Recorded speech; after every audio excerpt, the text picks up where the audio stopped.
eu gostaria, inicialmente, de fazer alguns comentários. E o primeiro comentário que eu quero fazer diz respeito a essa questão de evidências científicas, quando nós falamos em medicina. E eu fico um pouco implicado com isso, porque nós estamos perdendo o hábito de mostrar casuísticas nacionais nos nossos eventos, com a preocupação de que talvez os resultados não tenham sido publicados, as evidências sejam fracas, etc. Mas o importante é que, quando não existem evidências científicas, não quer dizer que não é para fazer. Você pode ter evidências que são mais fracas, são menos poderosas, menos potentes que os trials randomizados, etc., mas elas têm um valor. E parece que não se valoriza mais a pesquisa clínica, porque os grandes trials, só as grandes empresas que podem fazer. Nem dinheiro governamental hoje é suficiente para fazer grandes trials, tem financiamento para isso. Mas esse é só um comentário à parte, por conta desse final aí agora da questão. Bom, eu vou fazer rapidamente um comentário. Eu vou aproveitar que o César fez assim, eu também vou aproveitar um minutinho aqui do nosso tempo. Da doutora Cristina, eu gostaria de chamar a atenção de dois aspectos que foram da aula da professora Cristina, né? Então, os cuidados com o uso de ciproterona versus a espironolactona, e sempre atentar para o fato do uso de métodos contraceptivos quando se usam essas drogas. Recentemente, recebi lá na Febrasgo um e-mail de um associado chamando a atenção para esse fato, porque há o problema da feminização de fetos masculinos. E ele tinha lido um texto que estava escrito exatamente ao contrário, masculinização de fetos femininos. Não, é feminização de fetos masculinos. Então, essas drogas são teratogênicas. Quando se for utilizar, então, precisa tomar cuidado para que a paciente não engravide em uso de ciproterona ou da própria espironolactona. Professor Lucas, lá do Sul, eu gostaria de chamar a atenção, e eu queria, agora, depois você pode comentar, que é a questão do uso da estatina, que parece ser uma coisa tão, já no currículo diário de cada profissional, né? Porque sempre o ginecologista tem medo da prescrição de drogas que não são diretamente vinculadas à ginecologia. Nós vamos perder um pouco esse medo, porque essas drogas estão consagradas na literatura, na farmacopeia, e depois eu gostaria de te ouvir, quer dizer, qual é o limite nosso? Porque encaminhar o paciente para um cardiologista para uma prescrição de estatina, nós podemos fazer isso aí. Se não der certo, quais são os cuidados que a gente aí sim faria o encaminhamento desses pacientes. E a questão dos critérios aí das dislipidemias, né, que estão cada vez mais rigorosos, e a gente precisa mesmo ficar esperto com relação a isto, né. Eu gostei da história do aplicativo, hein, César? O aplicativo, o SOP merece um aplicativo, né, porque a maioria das nossas pacientes que têm anovulação são pacientes de SOP, né? Consultórios são geralmente essas. Acho que vale a pena a gente discutir isso aí. Depois nós tivemos a aula do Dr. Gustavo, com relação aos sensibilizadores de insulina e o uso da metformina cada vez mais frequente. E nós temos discutido isso, aproveitar a presença do professor Zé Maria. Já há alguns anos atrás, nós escrevemos um editorial na RBJ exatamente sobre isso. E aí volta na questão da evidência científica. Se a resistência à insulina é um passo anterior à intolerância à glicose, e os guidelines não prescrevem metformina enquanto a paciente não faz a intolerância à glicose. Por quê? Porque não tem evidência. Mas não tem evidência porque é um trabalho difícil de ser feito, né? Você acompanhar pacientes usuários e não usuários da metformina, durante quanto tempo você tem que acompanhar? Então, ninguém tem fôlego para fazer um trabalho com essa consistência. Mas as pacientes que têm resistência à insulina, eu acho que elas merecem essa atenção do uso dos sensibilizadores. Nesse guideline que saiu agora, eles já estão mais soft, né? Já são mais light e já estão permitindo, quer dizer, tem que permitir ou não permitir. As evidências clínicas de consultórios de dia a dia são importantes também nesse aspecto, né? E, inclusive, a questão do uso da metformina na gravidez, porque existem aí alguns questionamentos, mas no Brasil, por exemplo, o Ministério da Saúde está discutindo a questão do tratamento das diabéticas grávidas e nós não temos sucesso com o uso de insulina pelas dificuldades brasileiras. Porque para você fazer terapia com insulina, você tem os critérios, mas as nossas pacientes que moram nas comunidades ribeirinhas, etc., como é que você controla isso? Então, é preciso que você tenha um plano B, que poderia, eventualmente, ser a própria metformina, né?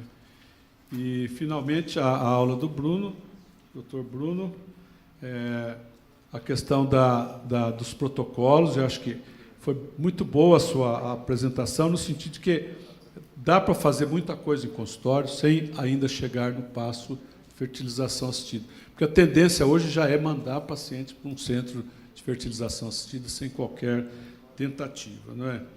E a questão do uso da metformina nas pacientes que não querem engravidar, né? Então, tomar o cuidado de também aconselhá-la do ponto de vista de contracepção.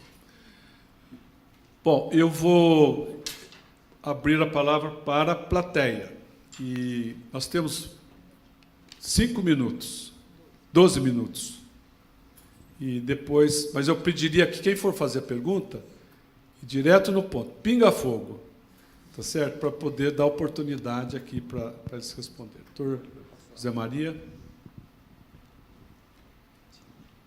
Parabéns a todos, mas eu gostaria de saber alguma coisa do Lucas, né, a respeito do uso das estatinas, né?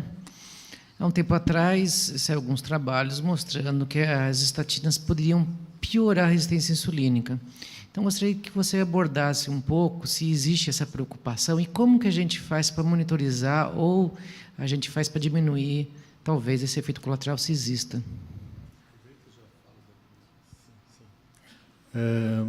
Então, assim, realmente tem esse trabalho. Existe, talvez, uma piora da resistência insulínica, inclusive a incidência de pré-diabetes, ela está documentada como sendo maior nesses pacientes.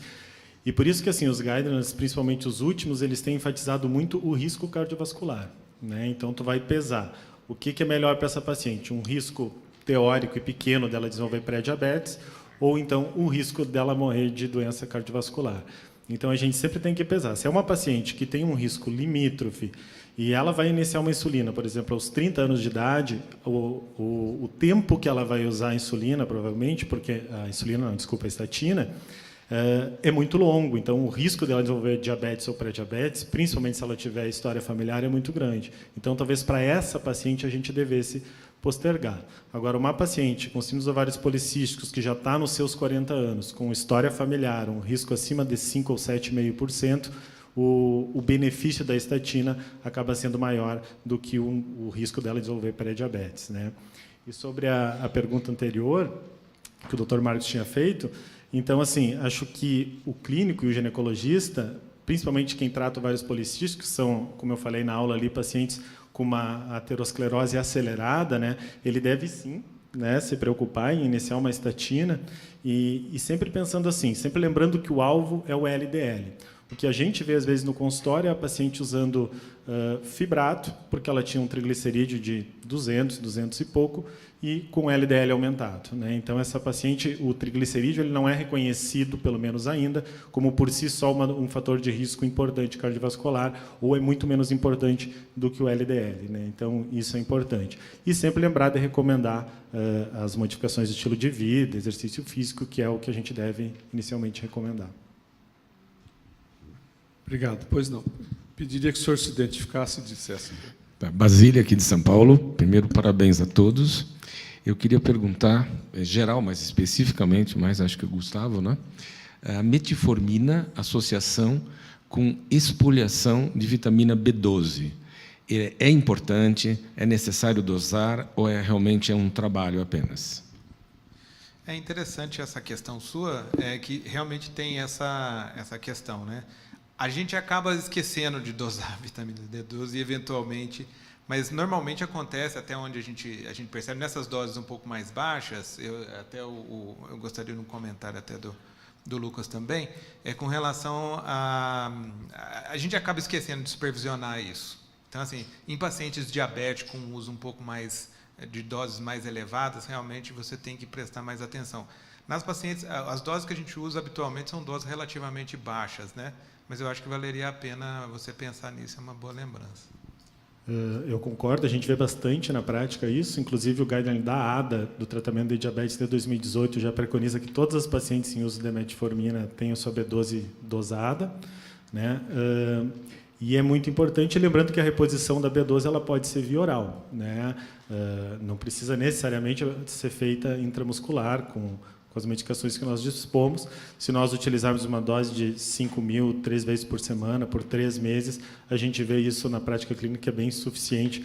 E essa paciente vai repor provavelmente 3 meses por ano, enfim, e a gente vai pedir essa dosagem anualmente. Mas acho que é muito importante lembrar esse aspecto. Acho que é importante lembrar, principalmente, porque dá uma anemia perniciosa, e se ela for um pouco mais grave, elas afetam realmente o sistema nervoso, e às vezes, quando é muito intensa, é irreversível. Então, acho que vale a pena realmente ver. E tem um trabalho dizendo que o uso crônico de estatina, sem aquele controle, o paciente realmente não volta no cardiologista, chega a 8% de ter diabetes, como efeito colateral. Vocês têm visto isso na prática? A gente vê muito nível de pré-diabetes, né? E geralmente são pessoas predispostas já, são pacientes predispostas com história familiar, então por isso aquilo do risco, né? Em pacientes jovens, eu coloquei ali aquelas controvérsias, né? Pacientes com menos de 40 anos, exatamente porque a gente vê realmente essa a incidência em torno de 8%, mas geralmente fica naquele nível de pré-diabetes, uma glicemia em jejum até 120, 115, e isso não necessariamente vai evoluir para diabetes. Talvez a gente vá abordar com metformina, enfim, e em PCOS já estaria indicado, isso pode ajudar também a prevenir. Mais alguém?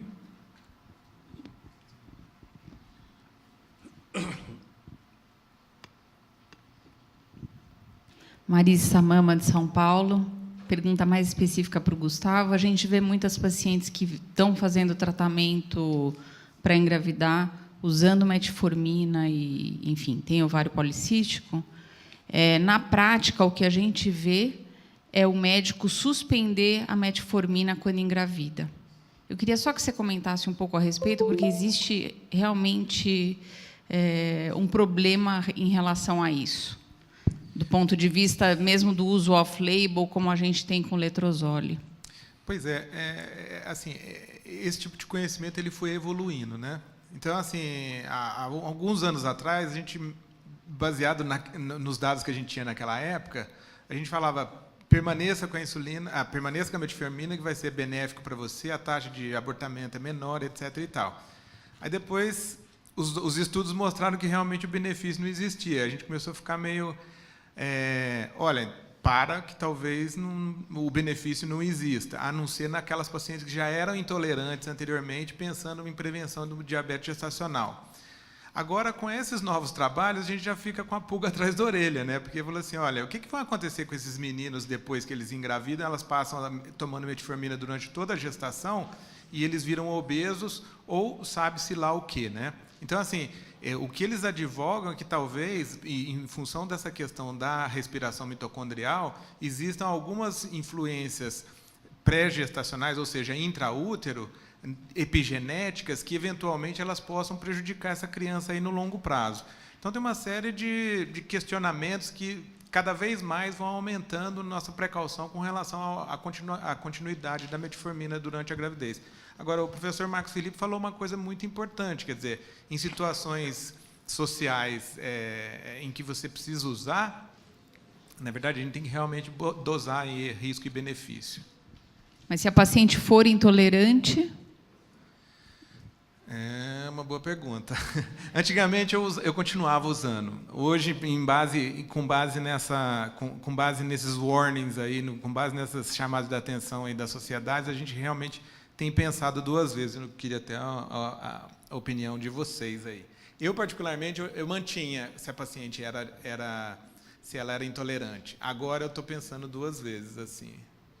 Eu vou falar porque eu vou devolver a pergunta para o Lucas. Acho que você vai ficar com a posição final. Acabou de sair, acho que há 1 mês, 2 meses atrás, uma meta-análise. A gente sabe que isso é feito dentro do que existe de evidência na literatura, que são dados que podem mudar, mas mostrando que o milinositol diminui o risco de diabetes gestacional quando usado, quando se mantém durante a gestação.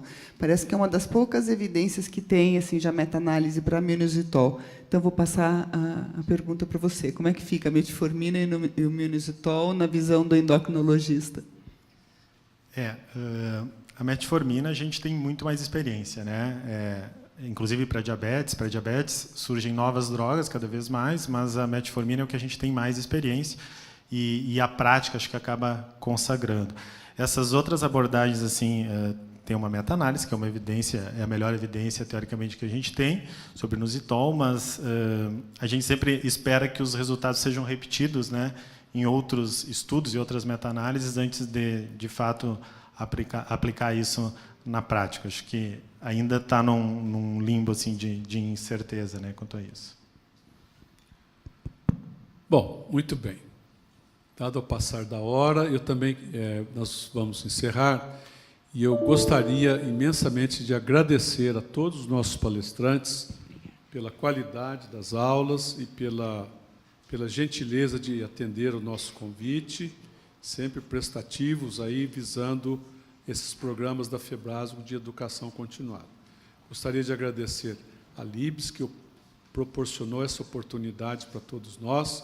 Gostaria de agradecer ao nosso pessoal da FEBRASGO, da área administrativa, da Sinamon pela organização aqui do evento e agradecer a presença de todos vocês que num sábado chuvoso como esse, friorento, né, e vocês foram heróis da resistência hoje, foram 8 aulas, mas eu acho que eu imagino que valeu a pena porque a qualidade das aulas foram muito boas. Muito obrigado e um bom final de semana para todos.